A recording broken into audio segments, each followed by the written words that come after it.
Hi everyone, welcome to the Rubrics Cube session here on Third Thursdays. Sonia Howell here, and have you ever been stuck where someone says, hey, let's talk about rubrics, and you're like, oh my gosh, this is such a puzzle. I'm not even sure if I want to do this at all. It's just seems like it's just so mixed up that you don't even want to try it. So this session is for you, if that's you, where you just feel like you could be, mixing all day long and you'll never get the colors put together the way you want to. So let's talk about what that looks like for everyone. And just to let you know, I was there once. I definitely did not favor rubrics, let alone rubrics in Canvas, let alone rubrics with accreditation, let alone how do you write descriptions so well that it's an accessible tool for students and that it actually gives them feedback and gives them enough freedom to create it without being too detailed. So please know we do have accessibility measures that are coming up, which include making sure that we're communicating with the students and that we're transparent. So rubrics helps with that. And we do have accreditation that's coming up, and they're going to look to see if we have ways that are consistent for all sessions of each course. So we need to have something that's defining that consistency and transparency, and we're ready to do that. So let's begin, but we also must talk about student success in this and why we're doing rubrics and why we're here and how do we define that we are creating success for students. So let's go to this. We'll talk a little bit more about why rubrics matter. So there's student success, right? There's clear expectations, better learning, and consistent self-assessment. Not just self-assessment as far as looking at the syllabus or looking at what the materials are, but how do they know what mastery looks like, or proficient, or just beginning? How will they be able to read an instructor's mind and what all of those levels of proficiency mean if we don't spell it out for them? It's very fair to let them know what that looks like in our minds, and it helps the lead instructor be able to transfer that information to our adjuncts as well. So then there's using it as an accessibility tool. It definitely reduces cognitive load because they're not wondering what if on a regular basis. They know exactly what points they're going to get by what they give to you. Next, it organizes complex tasks. So say there's a portfolio and the portfolio chunks it down using the rubric on what is expected. The benefits to all learners because they'll be able to read exactly what's expected. So there's consistency. Once again, as I mentioned, that the lead and the adjuncts will be grading everything exactly the same using those rubrics. They're not going to do this, well, I'm guessing what the lead instructor wants from this, and I'm an instructor. I've been an instructor for 12 years. That still doesn't mean that you're a mind reader or that you'll remember to be consistent every section of every course every year. So it helps with that. Promotes equitable grading. So when you have multiple students and by the time you get, you start at the top and you've got this idea of how you're going to grade something, well, by the time you get down to the 20th student, have you been consistent across the board? The rubric will help with that. And it creates common expectations, common for everyone teaching and everyone learning. And then once we pull that data for the assessment and accreditation, all of those common expectations will be transparent once again and understood. So it documents the learning, it documents the instructor's feedback and comments, and that there are multiple modes of doing that feedback, and it supports improvement for students, and it provides evidence of the students achieving. And then we do have some tools that can help with this instead of going at it alone. So the next thing I want to mention is the first thing that we have is we definitely want to start out with gathering all of your tools that's going to help you create this rubric. There'll be course outcomes, course syllabus, each of the assignments, learner objectives for each of those assignments, what assessment type you're using, and then the total points or percentage that will be provided at the end of each of those assignments. And I'm using assignment and assessment interchangeably because you use the assignments to assess. It could be a formative assessment and it could be a summative assessment. And later on in future trainings that we'll be providing for the accreditation that we're seeking, we'll talk more about how those will help on down the line. And then once again, the total points or percentage. Those are the tools that you already have that will help you. So you can pull them all out on your kitchen table or your desk and have them all available while you're working on this. Much easier than keeping it all in your head. I know you guys know your courses, but for me, I love having it spread out. There's multiple different ways to do this, of course. Next, knowing the anatomy of a rubric. So I kind of spelled this out here. Of course, the rubric title will help you, understand which assignment this is for, right? And then there's the criteria. And I do have a graph that I'm going to show you that points to each of these in the rubric. The criteria defines what will be evaluated, labels for each of the ratings, and then there's the performance levels for, this is just an example. There's multiple different levels that you can use, the no evidence, beginning, developing, proficient, mastery.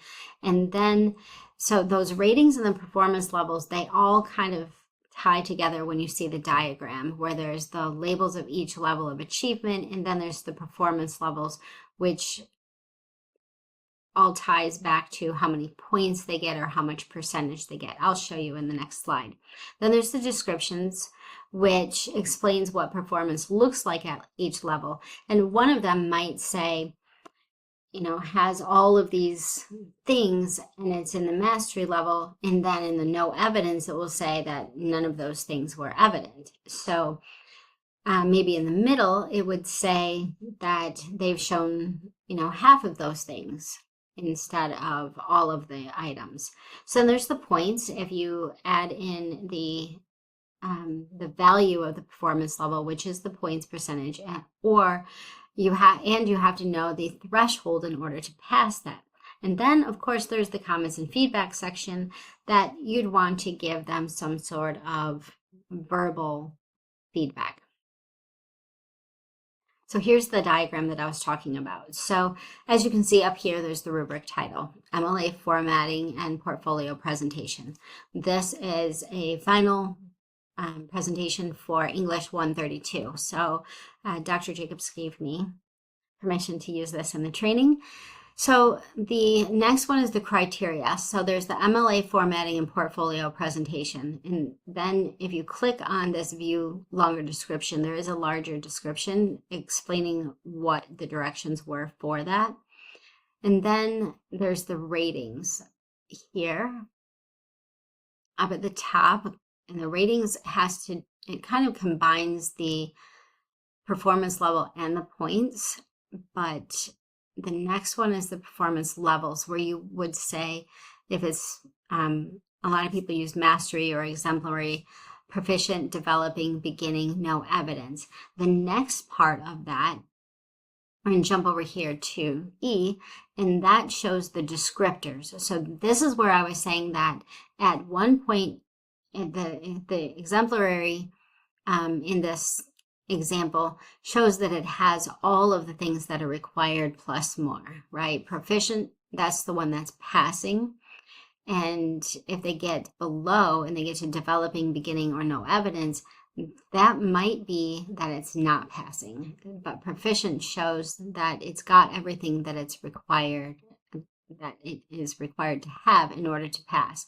Developing means that it might not have everything that it needs to have, or they haven't achieved maybe the rhetorical, or there's something that's not achieved in there, and it will say that in that description. And then beginning means that they did last or they showed last, and then no evidence would be it's incomplete or it's just missing major things.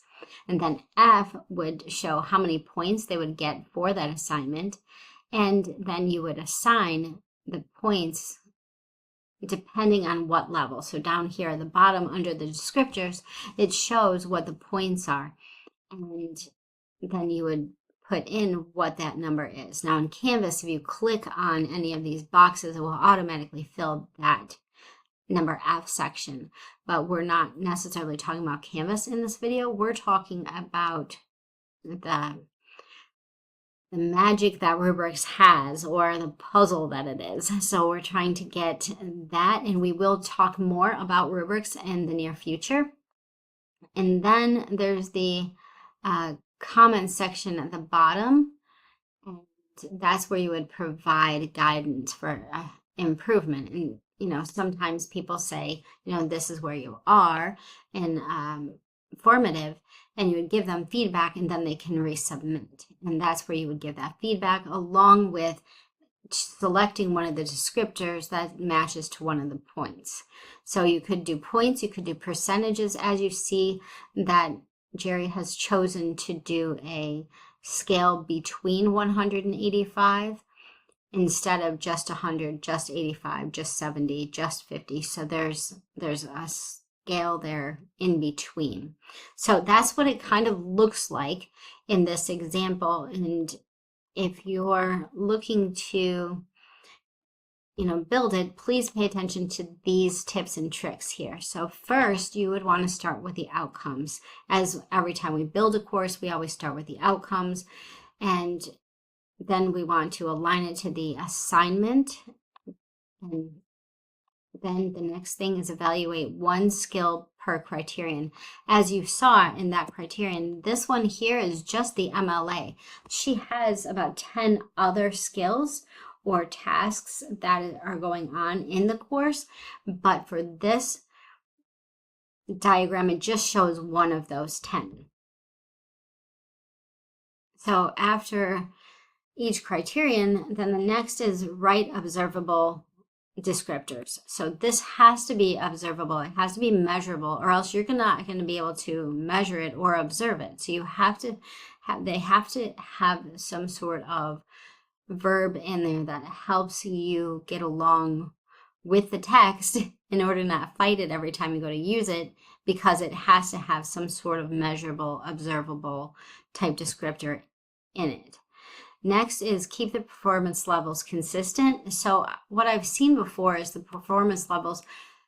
So in each assignment, you would want these performance levels here, letter D, you'd want all of those to be consistent across the top for every single assignment, or for every single criterion within an assignment. Now you can switch those up depending on which assignment you have, but it's going to be a little tricky for you to remember those levels for yourself.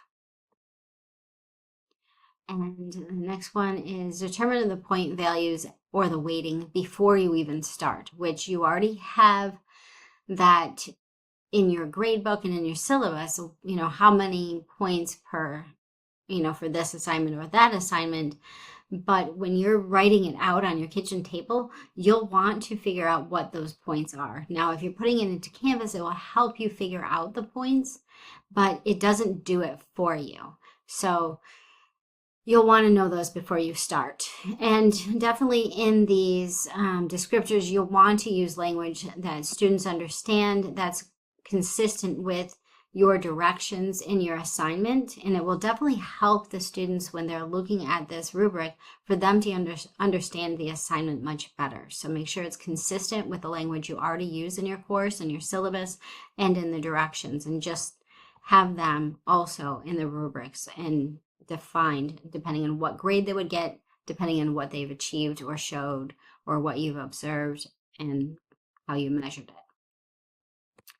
So the next thing we have is we have this awesome thing that we created called the AI powered rubric creator. Now we've used AI Studio to create this, and I'm going to click on this little button here. And it's going to show this app that you can add all of these items in. Hold on, let me go back. So all of these items, you start adding it in there, and it's going to help you with the descriptors. So I'm just going to do a test assignment right now. I can spell English 132, just for an example. Assignment description. This is the portfolio final assignment. And I'm going to say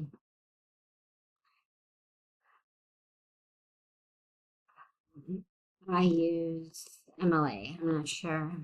MLA. Course title. Once again, I'm doing English 132. Semester, fall 2026. We're already there. Almost. Points. You can select if you're doing percentages or points. I'm going to choose points.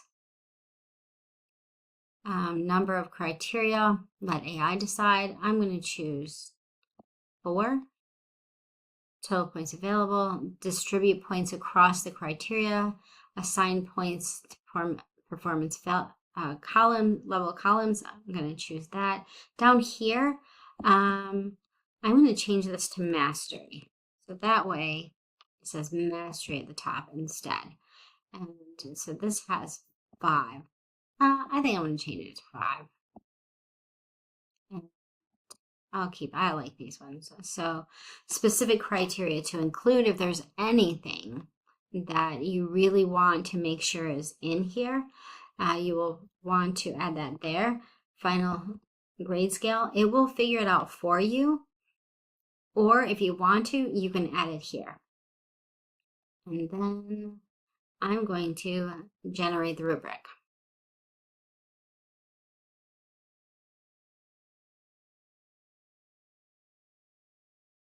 It might take a second, but it will generate. It says AI is working its magic. So this is how it decided.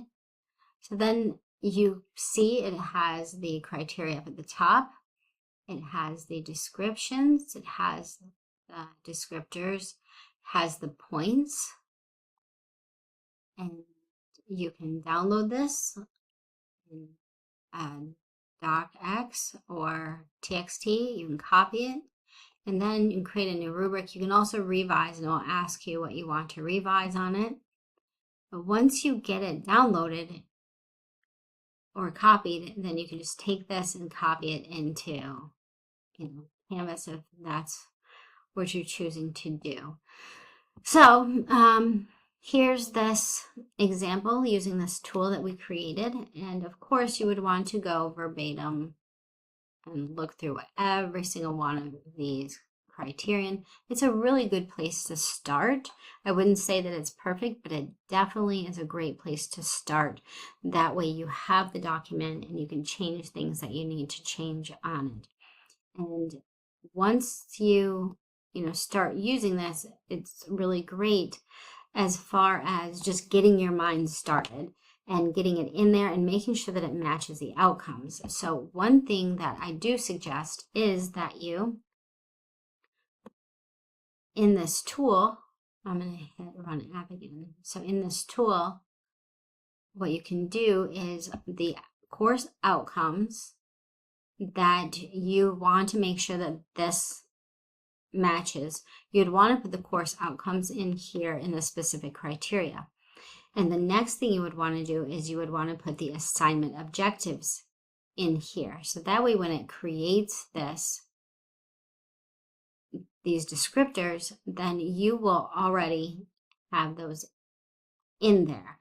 And that is all as far as this presentation, and hopefully it definitely helps you have a better understanding of rubrics, and it's not so puzzling for you, and it definitely works really well if you connect to those outcomes and assignments and what your expectations are for the students, and helps to give consistent feedback and evidence of learning for our accreditation.